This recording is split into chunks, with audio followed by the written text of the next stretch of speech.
À propos des coopératives, André Leclerc, titulaire de la chaire des caisses populaires, Université de Moncton, campus d'Edmundston. L'histoire des coopératives en Acadie.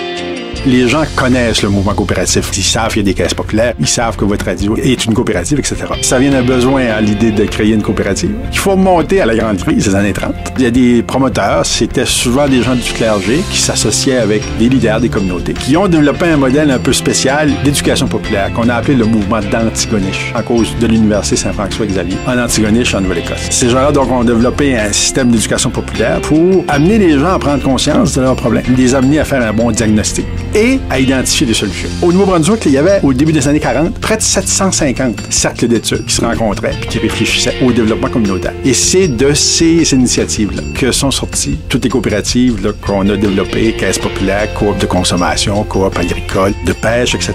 Ça a été la première phase du développement coopératif en Acadie. Et donc, de génération en génération, on a réussi à passer ces entreprises-là. Elles sont restées dans nos communautés. Et ça, c'est une des grandes qualités du mouvement coopératif, c'est de pouvoir durer dans le temps.